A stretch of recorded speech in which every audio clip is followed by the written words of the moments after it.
terkait dengan nama salah seorang yang disebutkan di dalam Al-Quran, bahkan dinamakan dengan nama, menjadi nama surah, yaitu surah Luqman. Ya, surah Luqman itu adalah nama seseorang. Para ulama beda pendapat, apakah Luqman itu wali Allah ataukah Luqman itu adalah nabi. Bahkan ada yang menyebutkan beliau adalah seorang nabi. Jadi Luqman itu adalah orang yang jenis kulitnya hitam, badannya pendek, dia jenis orang Afrika. Ya, Luqman itu diberikan gelar oleh Allah Ta'ala Al-Hakim karena dia adalah seorang hamba Allah yang soleh, yang Allah juga berikan kepadanya ilmu laduni atau ilmu hikmah. Maka gelar di akhirnya adalah Luqman Al-Hakim. Nama aslinya Luqman Al-Hakim adalah gelar yang Allah berikan kepadanya karena di dalam dirinya Allah telah berikan dia ilmu hikmah. Allah beritahukan dia rahasia-rahasia kejadian. Kalau misalnya terjadi sesuatu, apa hikmahnya, itu Allah berikan kepada Luqman. Sehingga Luqman Al-Hakim selalu berhusnuzan kepada Allah. Orang yang diberi ilmu hikmah itu akan tinggi husnuzannya kepada Allah, karena ia tahu apa yang menimpa orang beriman pasti kebaikan. Maka kalau ada musibah menimpa orang beriman, maka itu adalah cara Allah menjauhkan orang beriman dari musibah yang lebih besar.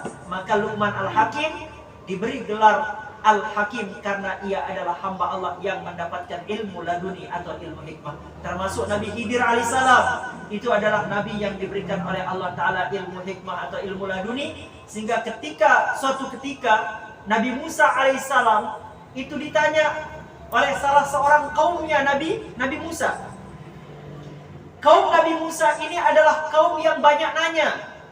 Sehingga suatu ketika Nabi Musa ditanya oleh kaumnya, "Hei Nabiullah Musa, siapakah orang yang paling pintar?" katanya. Maka Nabi Musa alaihissalam mencari siapa yang lebih pintar dari dia. Dia cari ke depan, gak ada orang. Kanan, kiri, depan, belakang, bingung Nabi Musa menjawab pertanyaan itu, siapa yang lebih pintar. Maka karena tidak ketemu orang yang lebih pintar, Nabi Musa Rasul, Nabi Musa itu Nabi, Nabi Musa itu dapat gelar Ulul Azmi, Nabi Musa itu Nabi yang diberikan kitab, Nabi Musa diberikan banyak mukjizat. Gak hanya tongkat, tapi pukulan Nabi Musa bisa mematikan. Bahkan dari tangannya keluar cahaya, bahkan dari jarinya ini bisa mengeluarkan mata air. Itu Nabi Musa alaihissalam saking banyak kelebihannya, mukjizatnya. Bahkan mukjizat Nabi Musa itu adalah kalimullah, bisa berbicara langsung dengan Allah. Maka Nabi Musa nyari yang lebih pintar dari yang gak ada rasanya. Akhirnya Nabi Musa katakan, "Saya," kata Nabi Musa. Coba, "Saya yang paling pintar," kata Nabi Musa. Akhirnya Allah Ta'ala kirimkan malaikat Jibril menegur Nabi Musa alaihissalam untuk mengantarkan Nabi Musa kepada orang yang lebih pintar daripada Nabi Musa. Maka apa kata malaikat Jibril? "Wahai Nabiullah Musa, maukah aku bawa engkau kepada seorang hamba Allah yang lebih pintar dari engkau?" Maka Nabi Musa mengatakan, "Tentu aku mau dan aku akan belajar padanya." Akhirnya berangkatlah Nabi Musa bertemu dengan orang tadi, membawa seorang murid namanya Yusha bin Nun. Dia bawa seorang murid namanya Yusha bin Nun. Nanti Yusha itu jadi nabi. Coba, pengikut nabi jadi nabi. Siapa yang setia kepada nabi itu bisa jadi nabi. Maka akhirnya dia mengikuti nabi sampai menginap, makan ikan setengah. Begitu kemudian malam keluar ikan itu ke lautan. Makanya sampai sekarang kalau ada orang mancing, ada orang berjaring, itu ada ikan badannya sebelah. Itu kalau dalam bahasa Arab namanya samak Musa, ikannya Nabi Musa alaihissalam. Akhirnya mereka lanjutkan perjalanan. Begitu lapar Nabi Musa, dibuka baru keingat ternyata semalam ikan itu udah nyemplung ke lautan. Maka Nabi Musa mengatakan, "Itu tanda kita balik ke sana, di sana hamba yang kita cari." Begitu kemudian mencari orang tersebut, bertemulah ia dengan seorang hamba yaitu Nabiullah Khidir. Ya, Khidir itu gelarnya. Karena kemanapun dia pergi, sesuatu akan jadi hijau, yang kering jadi hijau. Kemanapun dia pergi, yang tidak makmur jadi makmur.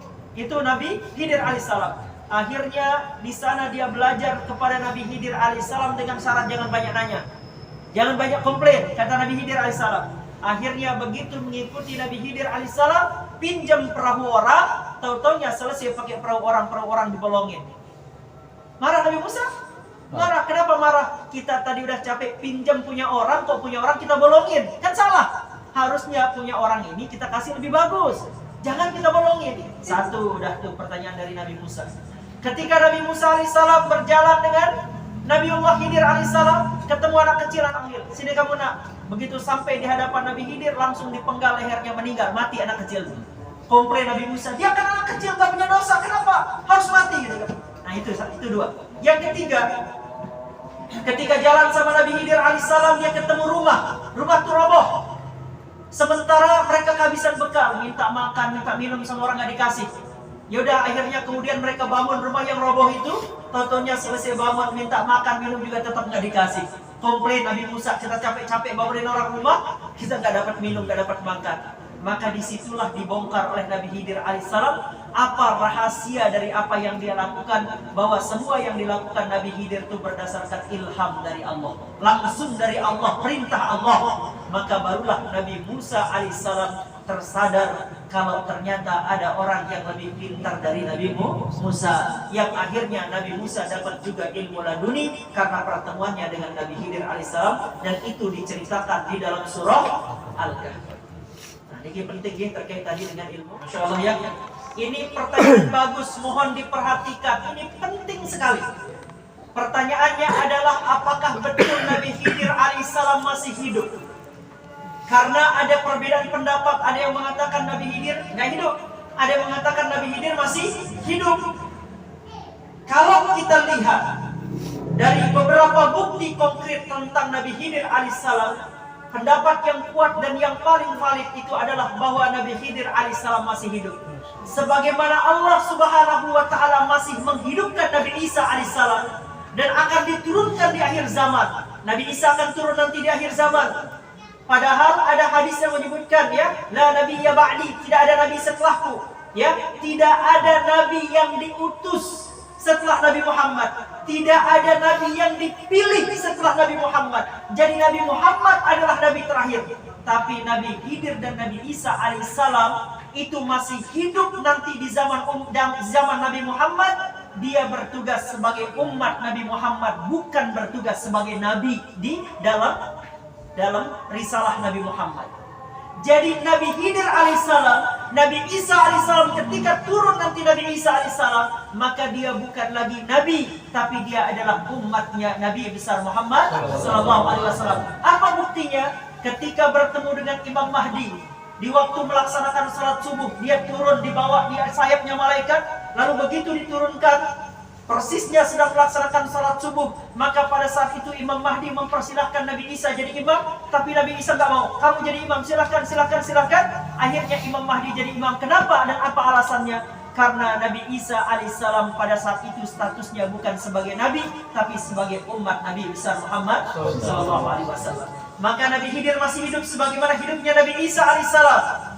Kemudian bukti yang menunjukkan hidupnya Nabi Khidir alaihissalam adalah perpindahan dari nabi ke nabi, bahwa Nabi Khidir berjumpa dengan nabi-nabi, berjumpa dengan Nabi Musa, berjumpa dengan Nabi, bahkan dengan Nabi Muhammad. Pada saat sakaratul maut, Nabi Khidir alaihissalam itu ada bersama dengan baginda Nabi sallallahu alaihi wasallam di rumahnya baginda Nabi sallallahu alaihi wasallam, menemani sakaratul mautnya baginda Nabi besar Muhammad sallallahu alaihi wasallam. Di zaman Sayyidina Umar bin Khattab bertemu dengan Nabi Khidir alaihissalam. Bahkan di zaman Sayyidina Ali karramallahu wajhah, ketika Sayyidina Ali tawaf mengelilingi Ka'bah, lalu kemudian pada saat tawaf ia mendengarkan seseorang berdoa dengan doa yang tidak pernah didengar oleh Sayyidina Ali karramallahu wajhah. Maka kemudian pada saat itu Sayyidina Ali menghampiri, siapa engkau? Maka kemudian orang itu menjawab, aku adalah saudaramu Khidir.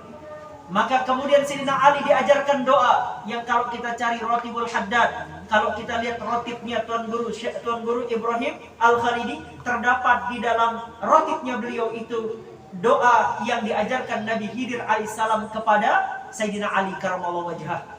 Di zaman setelah itu juga banyak para ulama, contoh Imam Abu Hanifah. Ketika Imam Abu Hanifah mengajar di majelis ilmunya, tiba-tiba ada orang yang datang menjadi salah satu hadirin yang hadir menyaksikan majelisnya, dan itu adalah Nabi Khidir alaihissalam. Dan banyak aulia-aulia Allah subhanahu wa ta'ala yang bertemu dengan Nabi Khidir alaihissalam. Bahkan ada satu amalan yang diajarkan kepada salah seorang wali Allah yang ia terima dari Nabi Khidir alaihissalam. Ya latifan bi khalqi, ya aliman bi khalqi, ya khabiran bi khalqi, ultubbi ya latif ya alim ya khabir. Itu adalah amalan Nabi Khidir yang diijazahkan kepada seorang wali Allah subhanahu wa ta'ala.